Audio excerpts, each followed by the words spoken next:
সুপ্রভাত, শুভ সকাল বন্ধুরা। কেমন আছেন সবাই? আমি মিলি। আমার ফ্যামিলি ব্লগে আপনাদের সকলকে জানাই অনেক স্বাগত। একেবারে স্কুলে পৌঁছে গেছি আর এখান থেকেই আজকে ভিডিওটা শুরু করছি।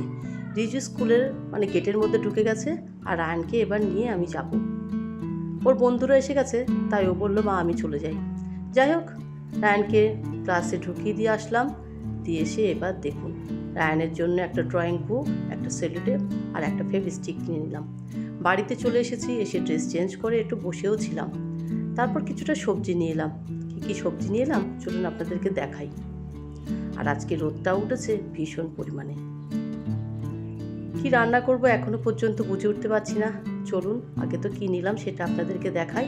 তার আগে এক কাপ চা খেয়ে নেব। চা খেয়ে সংসারের বাদবাকি কাজ করব।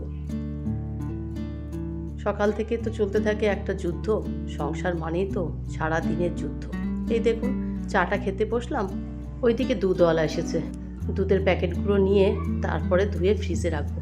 যাই হোক, চা তো খাওয়া হয়ে গেছে। আর ওইদিকে নিয়েছিলাম আলু, কাঁচা লঙ্কা আর কুমড়ো। সেটা আপনাদের সঙ্গে শেয়ার করতে ভুলেই গেছি। যাই হোক, আপনারা তো দেখেছেন যে আমি নতুন একটা মিক্সি কিনেছি। তাই ভাবলাম যে পুরনো যে জারগুলো আছে সেগুলো এখানে সেখানে পড়ে আছে, তাই একটা জায়গায় রেখে দিই। আর এতগুলো জারের তো আমার প্রয়োজন নেই, যেহেতু এই মিক্সিটারও 3টে জার আছে। তাই এত জার কি করব, ভাবলাম 2টো বাইরে রাখি আর বাদ বাকিগুলো সব গুছিয়ে তুলে ফেলি। তাই এই প্যাকেটটার করেই বেঁধে রেখে দিচ্ছি। চলে এলাম ঘরে। ঘরগুলো তো ঝাড় দিতে হবে, মুছতে হবে, বুঝতেই পারছেন সংসারের তো প্রচুরই কাজ থাকে। আর এইগুলো তো প্রত্যেক গৃহবধূর একটা নিত্য কাজ, ঘর গোছানো, ঘর ঝাড় দেওয়া, ঘর মোছা। সেরকম আমিও শুরু করেছি ঘর ঝাড় দেওয়া, ঘর মোছা। একা হাতে সংসারে এগুলো তো একা করতেই হয়, তাই পরপর একটার পর একটা কাজ গুছিয়ে করে ফেলি। ওইদিকে আবার মৌরলা মাছ নিয়ে আসা হয়েছিল জানেন, সেগুলোকে একা হাতে ধুয়ে পরিষ্কার করতেও কিন্তু বেশ অনেকটা সময় চলে গেছে।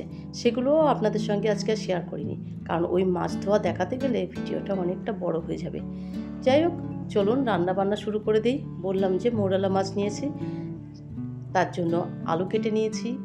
পেঁয়াজ আলু দিয়ে চচ্চড়ি করব, তারপরে মৌরলার মাছগুলো দিয়ে দেব। আর এদিকে দেখুন বেশ খানিকটা কাঁচা লঙ্কা দিয়ে দিলাম। দিয়ে এবার পরিমাণ মতন লবণ আর সমস্ত রকম মশলা, ধনে গুঁড়ো, জিরে গুঁড়ো, হলুদ গুঁড়ো, লবণ, লঙ্কা গুঁড়ো সব কিছু দিয়ে ভালো করে মেখে নেব। পরিমাণ মতন তেল দিয়ে দেব, তবে এই মাছ চচ্চড়িতে একটু তেল বেশি হলেই মনে হয় ভালো লাগে। আর তার সঙ্গে দিয়ে দেবো একটু আদা রসুন বাটা, খেতে কিন্তু দারুণ টেস্ট লাগে জানেন। চলুন আগে এইগুলো দিয়ে ভালো করে মেখে নিয়ে জল দিয়ে আলুটাকে সিদ্ধ হতে দিই, এটা অর্ধেকটা রান্না হয়ে যাক, তারপরে মাছগুলো দিয়ে দেব। একে একে সমস্ত মশলাও দিয়ে দিয়েছি আর তেলটাও দিয়ে দিলাম। দিয়ে এবার পরিমাণ মতন জল দিয়ে নাড়াচাড়া করব। এত কাজের ব্যস্ত হয়ে গেছি না যে এখন আর ঠিক মতন ইউটিউবের কাজটা করতে পারছি না। যদিও এটা একটা নিয়মের মধ্যে পড়ে, কিন্তু আমি ঠিকঠাক করে ইউটিউবের ভিডিওগুলো দিতে পারছি না। অনেক ভিডিও করা আছে আগের, কিন্তু ঠিকঠাক সময় করে সেগুলোকে এডিট করে আপলোড করা অনেকটা সময় সাপেক্ষ, তো তাই আমি ঠিক মতন আর করে উঠতে পারছি না। আর বুঝতেই পারছেন বেলাটা তো অনেকটাই ছোট হয়ে গেছে। একা হাতে সংসারে সকাল থেকে রাত পর্যন্ত কাজ করতে করতে সময় আর করে উঠতে পারছি না। যদিও জানি যে এই কাজটা আমার করা অবশ্যই উচিত।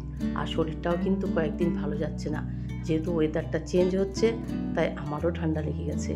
আর এইভাবে স্কুটি করে ঘোরাফেরা অভ্যাস তো ছিল না ছেলেদের, যেহেতু সকালে স্কুলে নিয়ে যেতে হচ্ছে, তাই ঠান্ডাটা খুব পরিমাণে লেগেছে জানেন। রান্না বান্না করে নিয়েছি, চলুন এবার দেখাই কি রান্না করলাম। শুধু তো রান্না বান্নায় শেষ নয়, তারপরে এখনও রান্নাঘরটা পরিষ্কার করা অনেক কাজ আছে। চলুন রান্নাগুলো দেখাই। এই যে আছে কুমড়োর ছক্কা, আর তার সঙ্গে আছে সয়াবিন আলুর তরকারি আর মৌরলা মাছের চচ্চড়ি। এই হচ্ছে আজকে আমাদের লাঞ্চ মেনু। আজ আর ভিডিওটা বড় করলাম না, আজ তাহলে আসি। আবার আসবো নতুন একটা ভিডিও নিয়ে। সবাই খুব ভালো থাকবেন, সুস্থ থাকবেন, সাবধানে থাকবেন। আর ভিডিওটা ভালো লাগলে অবশ্যই একটা লাইক আর কমেন্ট করে দেবেন।